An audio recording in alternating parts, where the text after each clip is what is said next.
ಎಲ್ರಿಗೂ hi, welcome to Infins channel. So ಇವತ್ತಿನ ಎಪಿಸೋಡಲ್ಲಿ ನಾವು ಒಬ್ಬ ಮನುಷ್ಯನಿಗೆ ಎಷ್ಟು ಬ್ಯಾಂಕ್ ಅಕೌಂಟ್ಸ್ ಇರಬೇಕು ಅನ್ನೋದ್ರ ಬಗ್ಗೆ ಮಾತಾಡ್ತಾ ಹೋಗುವ.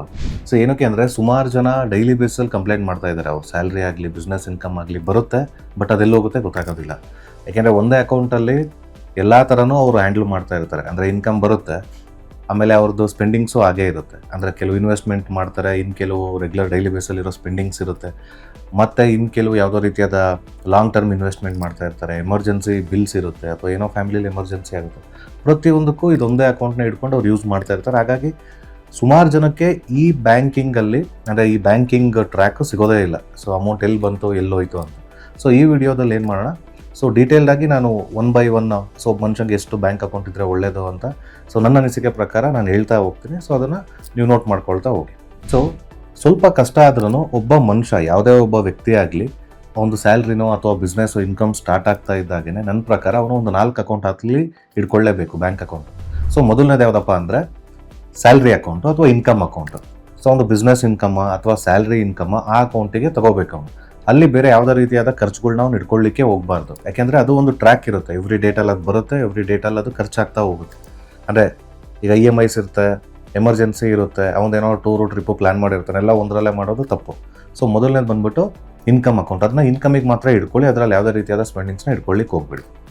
ಸೊ ಎರಡನೇದು ಬಂದುಬಿಟ್ಟು ಸೇವಿಂಗ್ಸ್ ಅಕೌಂಟ್. ಅಂದರೆ ನಿಮಗೆ ಇನ್ಕಮ್ ಅಕೌಂಟ್ ಅಂತ ಏನಿರುತ್ತೆ ಅಲ್ಲಿ ಬಂದ ಅಮೌಂಟ್ನ ನೀವು ಫಸ್ಟು ಡಿವೈಡ್ ಮಾಡಬೇಕಿರೋದು ಸೇವಿಂಗ್ಸ್ ಅಕೌಂಟ್ಗೆ.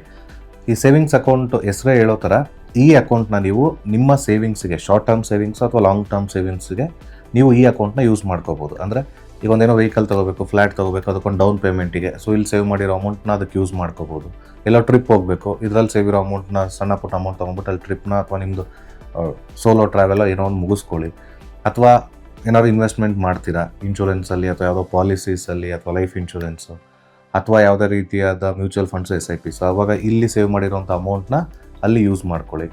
ಸೊ ಈ ಥರ ಈ ಅಕೌಂಟ್ನ ಕಂಪ್ಲೀಟಾಗಿ ನಿಮ್ಮ ಸೇವಿಂಗ್ಸ್ಗೆ ಅಂತಲೇ ಎತ್ತಿಟ್ಕೊಳ್ಳಿ. ಸೊ ಮೂರನೇದು ಬಂದುಬಿಟ್ಟು ಎಕ್ಸ್ಪೆನ್ಸ್ ಅಕೌಂಟು. ಎಕ್ಸ್ಪೆನ್ಸ್ ಅಕೌಂಟ್ ಅಂದರೆ ಇದು ಎಕ್ಸ್ಪೆನ್ಸ್ಗೆ ಅಂತಲೇ ಸಪ್ರೇಟಾಗಿ ಇಟ್ಬಿಡಿ. ಅಂದರೆ ಒಂದು ಪೋರ್ಷನ್ ಆಫ್ ದಿ ಅಮೌಂಟ್ ಏನು ನೀವು ಡಿವೈಡ್ ಮಾಡ್ಕೊಂಡಿರ್ತೀರಾ, ಈ ಅಮೌಂಟ್ನ ಈ ಅಕೌಂಟಿಂದ ಎಕ್ಸೈಡ್ ಮಾಡ್ಲಿಕ್ಕೆ ಹೋಗ್ಬಿಡಿ. ಅಂದರೆ ಸ್ಯಾಲ್ರಿ ಕ್ರೆಡಿಟ್ ಆಗ್ತಿದ್ದಾಗೇ ಫಸ್ಟು EMI ಹೋಗುತ್ತೆ, ಆಮೇಲೆ ನಮ್ಮ ಲೈಫ್ ಸ್ಟೈಲಿಗೆ ತಕ್ಕಂಗೆ online shopping, online food shopping, ಆಮೇಲೆ ಆನ್ಲೈನ್ ಬೈಯಿಂಗು, ಆಮೇಲೆ ಮೂವಿ ಟಿಕೆಟ್ಸು, ಇದೆಲ್ಲ ಏನೇ ಇದ್ರೂ ಈ ಅಕೌಂಟಲ್ಲಿ ಇಟ್ಕೊಳ್ಳಿ. ಅಥವಾ ನಿಮ್ಮ ರೆಂಟ್ ಆಗಲಿ EMIs ಆಗಲಿ ಪ್ರತಿಯೊಂದನ್ನು ಕ್ಯಾಲ್ಕುಲೇಟ್ ಮಾಡಿ ಒಂದು ಬಡ್ಜೆಟ್ನ ಈ ಅಕೌಂಟಿಗೆ ಅಲೋಕೇಟ್ ಮಾಡಿಕೊಂಡು ಈ ಅಕೌಂಟಿಂದ ನಿಮ್ಮದು ಮಂತ್ಲಿ ಎಕ್ಸ್ಪೆನ್ಸಸ್ನ ನೀವು ಸ್ಪೆಂಡ್ ಮಾಡ್ತಾ ಹೋಗಿ. ಸೊ ನಾಲ್ಕನೇದು ಬಂದುಬಿಟ್ಟು ಪ್ರತಿಯೊಬ್ಬರೂ ಈ ಅಕೌಂಟ್ ಬಗ್ಗೆ ಸ್ವಲ್ಪ ಗಮನ ಕೊಡಲೇಬೇಕು. ಯಾಕೆಂದರೆ ಇದು ಎಮರ್ಜೆನ್ಸಿ ಫಂಡ್ ಅಂತ ಹೇಳ್ಬಿಟ್ಟು. ಈ 4ನೇ ಅಕೌಂಟಲ್ಲಿ ನಂದಲ್ಲ ಅಂತ ಪ್ರತಿ ತಿಂಗಳೂ ಸ್ವಲ್ಪ ಅಮೌಂಟ್ನ ನೀವು ಎತ್ತಿಡ್ತಾ ಬನ್ನಿ.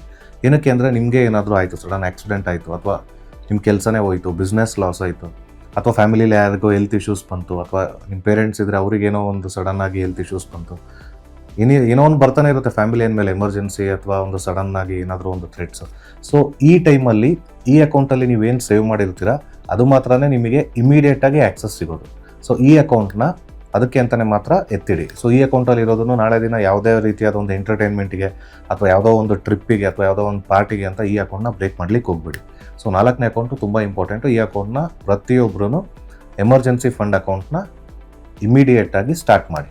ಈ 4 ಅಕೌಂಟ್ನ ನೀವು ಕ್ರಿಯೇಟ್ ಮಾಡಿಕೊಂಡು ನೀಟಾಗಿ ನಾನು ಹೇಳ್ದಂಗೆ ಫಾಲೋ ಮಾಡಿದ್ದೆ. ಅದರಲ್ಲಿ ಒಂದು ನಿಮ್ಮದು ಅಮೌಂಟ್ ಎಲ್ಲಿ ಬಂದು ಎಲ್ಲೋಯ್ತು ಅನ್ನೋ ಟ್ರ್ಯಾಕ್ ಸಿಗುತ್ತೆ, ಆಮೇಲೆ ನಿಮ್ಮದು ಸೇವಿಂಗ್ಸ್ ಎಷ್ಟಿದೆ ಅಂತ ನಿಮಗೆ ಗೊತ್ತಾಗುತ್ತೆ, ಆಮೇಲೆ ಫಿನಾನ್ಷಿಯಲ್ ಸ್ಟ್ರೆಸ್ ಅನ್ನೋದಿರೋದಿಲ್ಲ ನಿಮಗೆ, ಆಮೇಲೆ ನೀವು ನಿಮಗೆ ಗೊತ್ತಿಲ್ಲದೇ ಓವರ್ ಸ್ಪೆಂಡ್ ಮಾಡ್ತಾ ಇದ್ದರೆ ಅದರದ್ದು ಒಂದು ಕಂಟ್ರೋಲು ಅಥವಾ ಟ್ರ್ಯಾಕು ನಿಮಗೆ ಗೊತ್ತಾಗುತ್ತೆ. ಸೊ ಇದೇ ರೀತಿಯಾದ ಫಿನಾನ್ಷಿಯಲ್ ಕಂಟೆಂಟ್ಸ್ ಅಥವಾ ನಿಮಗೆ ಹೆಲ್ಪ್ ಆಗುವಂಥ ಸೇವಿಂಗ್ ಕಂಟೆಂಟ್ನ ನಾನು ನಿಮ್ಮ ಮುಂದೆ ಆದಷ್ಟು ತಂದಿಡ್ಲಿಕ್ಕೆ ಪ್ರಯತ್ನ ಪಡ್ತೀನಿ. ಸೊ ನೀವು ನಮ್ಮ ಪೇಜ್ನ ಫಾಲೋ ಮಾಡಿ ಮತ್ತು ಹಾಗೆ ಸಬ್ಸ್ಕ್ರೈಬ್ ಮಾಡಿ. Thank you.